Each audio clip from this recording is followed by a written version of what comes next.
Right breaking చూస్తున్నాం. నేడు phone tapping కేసులో సిట్ విచారణకు బీఆర్ఎస్ వర్కింగ్ ప్రెసిడెంట్ కేటీఆర్ హాజరు కానున్నారు. నార్సింగ్లోని టెంపుల్ ట్రీ విల్లా కేటీఆర్ నివాసానికి ఉదయం 8 గంటలకు హరీష్ రావు వెళ్లనున్నారు. ఉదయం 9 గంటలకు తెలంగాణ భవన్కు కేటీఆర్ హరీష్ రావు వెళ్లనున్నారు. 10 గంటలకు తెలంగాణ భవన్లో మీడియాతో కేటీఆర్ మాట్లాడిన అనంతరం జూబ్లీహిల్స్ పోలీస్ స్టేషన్లో సిట్ విచారణకు హాజరు కానున్నారు.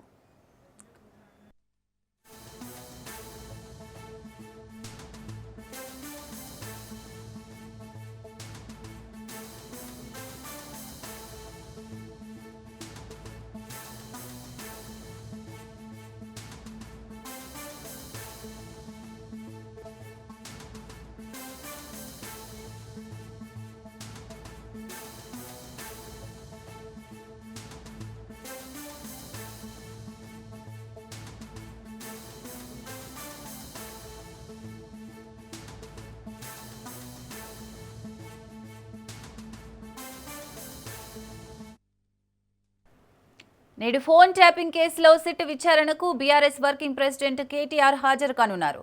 నార్సింగ్లోని టెంపుల్ ట్రీ విల్లా కేటీఆర్ నివాసానికి ఉదయం 8 గంటలకు హరీష్ రావు వెళ్లనున్నారు. ఉదయం 9 గంటలకు తెలంగాణ భవన్కు కేటీఆర్ హరీష్ రావు వెళ్లనున్నారు. 10 గంటలకు తెలంగాణ భవన్లో మీడియాతో కేటీఆర్ మాట్లాడిన అనంతరం జూబ్లీహిల్స్ పోలీస్ స్టేషన్లో సిట్ విచారణకు హాజరు కానున్నారు. రైట్, ఇక కేటీఆర్ విచారణకు సంబంధించి మరిన్ని డీటెయిల్స్ మా ప్రతినిధి సైదులు తెలంగాణ భవన్ నుంచి అందిస్తారు. సైదులు. సిరిసాగర్, ఈరోజు ఫోన్ ట్యాపింగ్ కేసులో సిట్ విచారణకి హాజరు కానున్నారు బీఆర్ఎస్ వర్కింగ్ ప్రెసిడెంట్ కేటీఆర్. నిన్న మధ్యాహ్నం 3 గంటల సమయంలో సిట్ అధికారులు నార్సింగ్లో ఉన్నటువంటి టెంపుల్ ట్రీకి వెళ్ళారు. అక్కడ అనుమతి లేకపోవడంతో వెనుదిరిగి నందినగర్, బంజారాహిల్స్లో ఉన్నటువంటి నందినగర్ కేసీఆర్ నివాసానికి సిట్ అధికారులు వచ్చి అక్కడ ఉన్నటువంటి సిబ్బందికి నోటీసులు ఇవ్వడం జరిగింది. రేపు ఉదయం 11 గంటలకి 160 సిఆర్పిసి కింద బీఆర్ఎస్ వర్కింగ్ ప్రెసిడెంట్ కేటీఆర్కి నోటీసులు ఇచ్చాము ఫోన్ ట్యాపింగ్ కేసులో. రేపు ఉదయం 11 గంటలకి విచారణకి రావాలని చెప్పండి అని చెప్పేసి అక్కడ ఉన్నటువంటి సిబ్బందికి చెప్పినట్లు తెలుస్తుంది. కాబట్టి నిన్న సిరిసిల్ల పర్యటనలో ఉన్నటువంటి బీఆర్ఎస్ వర్కింగ్ ప్రెసిడెంట్ కేటీఆర్ ఈ విషయం తెలియగానే వెంటనే ఆయన సిరిసిల్ల తెలంగాణ భవన్లో మీడియాతో దాదాపు గంట సేపు మాట్లాడారు. అక్కడి నుంచి నేరుగా ఎర్రవల్లి వ్యవసాయ క్షేత్రానికి చేరుకున్నారు. అప్పటికే అక్కడికి చేరుకున్నారు మాజీ మంత్రి హరీష్ రావు. ముగ్గురు కూడా భేటీ అయి దాదాపు గంట సేపు అనేక అంశాలపైన మాట్లాడుకున్నారు. ఫోన్ ట్యాపింగ్ కేసు విషయంలో ఇప్పటికే విచారణకి హాజరైనటువంటి మాజీ మంత్రి హరీష్ రావుని అడిగినటువంటి ప్రశ్నలు ఏంటి, ఏమేమి అడుగుతున్నారు, ఏం సమాధానం చెప్పాలి ఏంటి అన్న దానిపై, అసలు ఫోన్ ట్యాపింగే జరగనప్పుడు ఫోన్ ట్యాపింగ్ జరిగినట్లు ఆధారాలు అసలు ఎక్కడున్నవి ఏంటి అనే దానిపైన కూడా సుదీర్ఘంగా చర్చించినట్టు తెలుస్తుంది. వారితో పాటు న్యాయ నిపుణులు ఉన్నట్లు కూడా తెలుస్తుంది. తర్వాత ఇక ఎర్రవల్లి వ్యవసాయ క్షేత్రంలో కేసీఆర్తో గంట సేపు భేటీ అయిన తర్వాత అక్కడ నుంచి సమాలోచనలు చేసినటువంటి కేటీఆర్, హరీష్ రావు, కేసీఆర్ ఇక న్యాయ నిపుణులతో మాట్లాడిన తర్వాత రాత్రి 11 గంటల సమయంలో నార్సింగ్లో ఉన్నటువంటి టెంపుల్ ట్రీకి కేటీఆర్ వచ్చారు. ఇక మాజీ మంత్రి హరీష్ రావు కోకాపేట నివాసంలో ఉన్నటువంటి నివాసానికి వెళ్ళారు. సో ఇక ఉదయం 8 గంటలకి హరీష్ రావు నేరుగా నార్సింగ్లో ఉన్నటువంటి టెంపుల్ ట్రీ విల్లా కేటీఆర్ నివాసానికి వెళ్తారు. అక్కడ బ్రేక్ఫాస్ట్ పూర్తి చేసుకున్న తర్వాత ఇద్దరు కలిసి 9 గంటలకి, ప్రస్తుతం మనం తెలంగాణ భవన్లోనే ఉన్నాము, 9 గంటలకి హరీష్ రావు, కేటీఆర్ ఇద్దరు కలిసి కూడా తెలంగాణ భవన్కి వస్తారు. అప్పటికే ఇక్కడికి పెద్ద ఎత్తున బీఆర్ఎస్ పార్టీకి చెందినటువంటి నాయకులు, కార్యకర్తలందరూ కూడా ఇక్కడికి చేరుకునే అవకాశం ఉంది. నిన్న రాత్రి అందరికి కూడా సమాచారం ఇవ్వడం జరిగింది. ప్రస్తుతం ఉన్నటువంటి ఎమ్మెల్యేలు, మాజీ మంత్రులు, ప్రస్తుతం ఉన్నటువంటి ఎమ్మెల్సీలు, మాజీ ఎమ్మెల్సీలు, జిల్లా పార్టీ అధ్యక్షులందరూ కూడా రేపు తెలంగాణ భవన్కి రావాలని వారందరికీ కూడా ఫోన్లు వెళ్ళాయి. సో వారందరూ కూడా మరి కాసేపట్లో తెలంగాణ భవన్కి వచ్చే అవకాశం ఉంది. 9 గంటలకి ఇక్కడికి హరీష్ రావు, కేటీఆర్ వచ్చిన తర్వాత బీఆర్ఎస్ పార్టీ ముఖ్య నాయకులతోటి సమావేశం అవుతారు. అయిన తర్వాత 10 గంటలకి కేటీఆర్ మీడియాతో తెలంగాణ భవన్లో సిట్ విచారణకి హాజరయ్యే ముందు, ఒక గంట ముందు మీడియాతో కేటీఆర్ మాట్లాడతారు. మాట్లాడిన తర్వాత 10:30 తెలంగాణ భవన్ నుంచి నేరుగా జూబ్లీహిల్స్ పోలీస్ స్టేషన్లో ఉన్నటువంటి సిట్ కార్యాలయానికి కేటీఆర్ విచారణకి హాజరవుతారు. అయితే కేటీఆర్తో పాటుగా మన కొందరు న్యాయవాదులు కూడా వెళ్ళేందుకు ప్రయత్నం చేస్తున్నారు. ఎందుకంటే మొన్న హరీష్ రావుతో పాటుగా బీఆర్ఎస్ పార్టీ లీగల్ టీం న్యాయవాదులందరూ కూడా వెళ్ళడం జరిగింది. అక్కడ అనుమతి లేదు, ఎందుకంటే విక్టిమ్ కాదు, విట్నెస్ పేరుతోటి మేము విచారణ చేస్తున్నాము కాబట్టి సో న్యాయ నిపుణులు న్యాయవాదులు అవసరం లేదు అని చెప్పేసి కూడా పోలీస్ అధికారులు చెప్పినట్టు తెలుస్తుంది. కాబట్టి విట్నెస్ పేరుతోటి మేము విచారణ చేస్తున్నాం కాబట్టి సో అందుకు న్యాయవాదులు లోపలికి అనుమతి లేదు, ఓన్లీ ఒకరిని మాత్రమే లోపలికి మేము అనుమతిస్తామని చెప్పడంతో న్యాయవాదులు మొన్న హరీష్ రావు విచారణకి హరీష్ రావుతో పాటు వెళ్ళినటువంటి న్యాయవాదులందరూ కూడా పోలీస్ స్టేషన్ బయటనే ఉండాల్సిన పరిస్థితి వచ్చింది. సో ఈరోజు కూడా మరోసారి కేటీఆర్తో పాటుగా కొందరు న్యాయవాదులు వెళ్ళే అవకాశం ఉంది. సో అక్కడ పోయిన తర్వాత కేటీఆర్ని మాత్రమే లోపలికి పంపించే అవకాశం ఉంటుంది, న్యాయవాదులు ఎన్ని తిరిగే అవకాశం ఉంటుంది, అక్కడే వేచి చూసే అవకాశం ఉంటుంది. అయితే విట్నెస్ పేరుతో కూడా ఒకవేళ పోలీసులు విచారణ చేస్తే సాయంత్రం 4 గంటల వరకు మాత్రమే విచారణ చేయాల్సి ఉంటుంది. కానీ 7, 8, 9 గంటల పాటు విచారణ చేసేలా అధికారులు ప్లాన్ చేస్తున్నారు. ఇది సరైనది కాదు అని చెప్పేసి కూడా నిన్న బీఆర్ఎస్ పార్టీ లీగల్ టీం సోమ భరత్ మీడియాకి వెల్లడించారు. చట్టం అంటే మాకు గౌరవం ఉంటుంది, న్యాయ వ్యవస్థ పైన మాకు నమ్మకం ఉంది, కానీ ఇక్కడ తెలంగాణ రాష్ట్రంలో కాంగ్రెస్ చట్టం అమలవుతుంది, ఇది సరైనది కాదు అని చెప్పేసి కూడా ఆయన అనడం జరిగింది. కాబట్టి ఖచ్చితంగా మేము న్యాయ నిపుణులతో అంటే జరుగుతున్నటువంటి పరిణామాలను చూసుకున్న తర్వాత సాయంత్రం 4 గంటల వరకు మాత్రమే విట్నెస్ పేరుతో విచారణ చేసినా, విక్టిమ్ పేరుతో చేసినా కూడా సాయంత్రం సుప్రీంకోర్టు ఆదేశాల మేరకు సాయంత్రం 4 గంటల వరకు మాత్రమే విచారణ చేయాల్సి ఉంటుంది అని చెప్పేసి కూడా నిన్న బీఆర్ఎస్ పార్టీ లీగల్ టీం చెప్పారు. సో ఇక కేటీఆర్కి నోటీసులు ఇచ్చిన తర్వాత బీఆర్ఎస్ పార్టీ నాయకులందరూ కూడా ఖండించారు.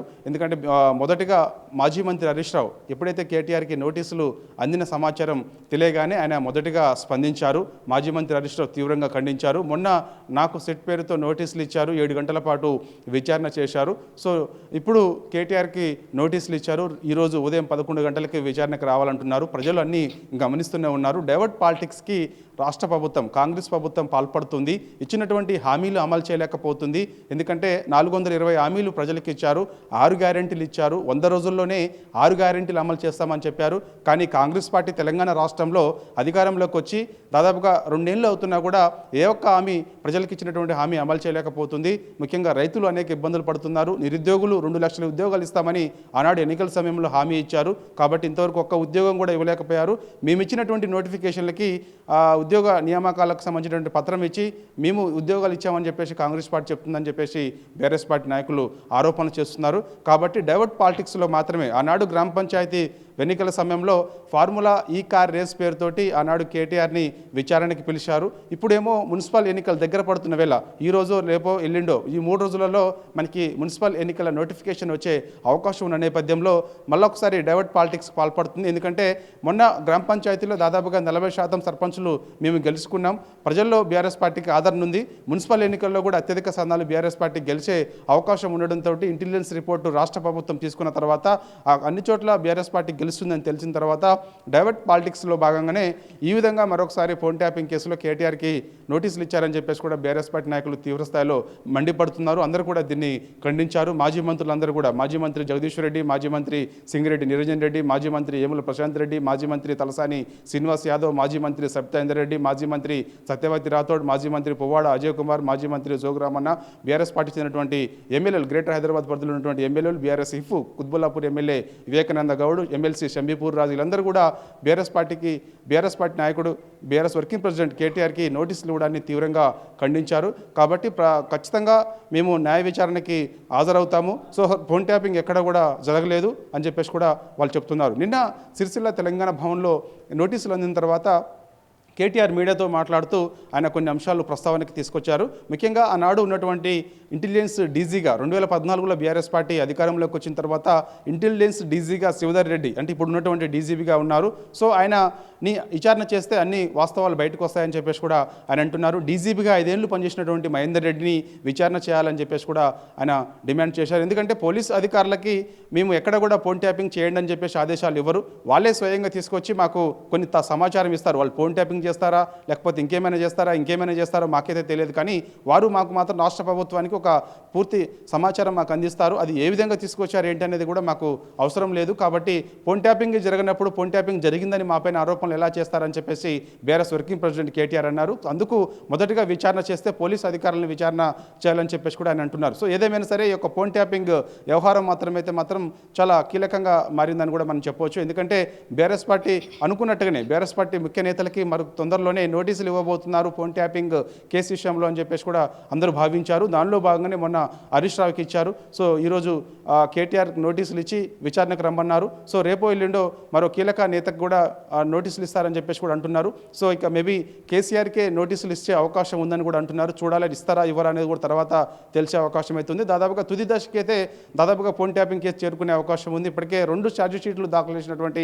సిట్ అధికారులు ఇప్పటికే సుప్రీంకోర్టులో కేసు కూడా నడుస్తుంది. సుప్రీంకోర్టులో 2 ఛార్జ్ షీట్లను కూడా దాఖలు చేశారు. సో మరికొందరిని విచారించాల్సిన అవసరం ఉందని చెప్పేసి కూడా అనడంతో సుప్రీంకోర్టు ఆదేశానుసారం మరోసారి సిట్ అధికారులందరూ కూడా ఈ యొక్క కీలక నేతలందరినీ కూడా విచారణ చేస్తున్నారు. ఇంకా ఎవరైనా పోలీస్ అధికారులు ఉంటే వారిని కూడా విచారణ చేసే అవకాశం ఉంది. ఇప్పటికే అనేక సార్లు అప్పుడు ఇంటెలిజెన్స్ ఐజీగా ఉన్నటువంటి ఎస్ఐబి చీఫ్గా పనిచేసినటువంటి ప్రభాకర్ రావుని కూడా చాలా కీలకంగా ఉన్నాడు అని చెప్పేసి కూడా కాంగ్రెస్ పార్టీ అధికారంలోకి వచ్చిన తర్వాత ఫోన్ ట్యాపింగ్ జరిగిందని చెప్పేసి ఆరోపణ చేసిన తర్వాత దానిపైన కేసు నమోదు చేసి సిట్ ఏర్పాటు చేసిన తర్వాత అనేక దఫాలుగా మా ఇంటి అప్పుడు ఎస్ఐవి చీఫ్గా పనిచేసినటువంటి ప్రభాకర్ రావుని విచారణ చేయడం జరిగింది. సో ఆయన ఇచ్చినటువంటి సమాచారం అదేవిధంగా అప్పుడు ఉన్నటువంటి టాస్క్ ఫోర్స్లో పనిచేసినటువంటి రాధాకిషన్ రావు ఇచ్చినటువంటి సమాచారం మేరకు మేము నోటీసులు కొందరికి ఇచ్చి విచారణ చేస్తున్నాము, జస్ట్ విట్నెస్ పేరుతోనే పిలుస్తున్నామని చెప్పేసి కూడా పోలీసుల అధికారులు అయితే చెప్తున్నారు. కాకపోతే మనకి జూబ్లీ హిల్స్ ఎస్సీపీగా ఉన్నటువంటి వెంకటగిరి పేరుతోటి ఈ ఒక 160 సిఆర్పిసి కింద ఎవరికైతే విచారణకు పిలవాలనుకుంటున్నారో వారికి నోటీసులు జారీ చేసి నేరుగా వెళ్ళి వారికి ఇచ్చి విచారణకు రావాలని చెప్పేసి కూడా సిట్ అధికారులు చెప్తున్నటువంటి పరిస్థితి కనిపిస్తుంది. దానిలో భాగంగానే నిన్న నందినగర్కి 3 గంటల ప్రాంతంలో సిట్ అధికారులు వచ్చారు. వచ్చిన తర్వాత అక్కడ ఉన్నటువంటి సిబ్బందికి అక్కడ ఉన్నటువంటి సెక్యూరిటీ సిబ్బందికి నోటీసులు ఇచ్చి రేపు ఉదయం 11 గంటలకు సిట్ ముందు విచారణకి రావాలని చెప్పేసి కూడా చెప్పినట్టు తెలుస్తుంది. కాబట్టి ఇక మరి కాసేపట్లోనే మనకి దాదాపుగా చూస్తే మనకు ఇక హరీష్ రావు కూడా 7:30 ప్రాంతంలో నేరుగా ఆయన కోకాపేటలో ఉంటారు. కోకాపేట నుంచి నేరుగా కేటీఆర్ దగ్గరికి వెళ్తారు. ఎందుకంటే కోకాపేట నుంచి నార్సింగ్ దగ్గరే కాబట్టి సో 10-15 నిమిషాల వ్యవధిలోనే హరీష్ రావు కేటీఆర్ దగ్గరికి వెళ్తారు. అక్కడ 8 గంటలకు బ్రేక్ఫాస్ట్ చేస్తారు. బ్రేక్ఫాస్ట్ అయ్యగానే వెంటనే అక్కడ నుంచి బయలుదేరి తెలంగాణ భవన్కి వస్తారు. తెలంగాణ భవన్కి అప్పటికే కార్యకర్తలందరూ కూడా పెద్ద ఎత్తున చేరుకునే అవకాశం ఉంటుంది. ప్రస్తుతం కూడా మనం తెలంగాణ భవన్లోనే ఉన్నాం కాబట్టి సో మరి కాసేపట్లో కూడా కార్యకర్తలందరూ కూడా ఇక్కడికి చేరుకునే అవకాశం ఉంది. వచ్చిన తర్వాత మీడియాతో మాట్లాడిన తర్వాత చూడాలి మరి ఏం మాట్లాడతారు. ఎందుకంటే ఆల్రెడీ సెట్ నోటీసులు అందుకున్న తర్వాత కేటీఆర్ నిన్న సిరిసిల్ల తెలంగాణ భవన్లో మీడియాతో మాట్లాడారు కాబట్టి సో మరోసారి కూడా ఇక్కడ మాట్లాడతారు కాబట్టి ఏ అంశాలపైన మాట్లాడే అవకాశం ఉంటుంది ఏంటనేది కూడా మనకి మరి కాసేపట్లో తెలిసే అవకాశం ఉంది. Right, thank you Saidulu.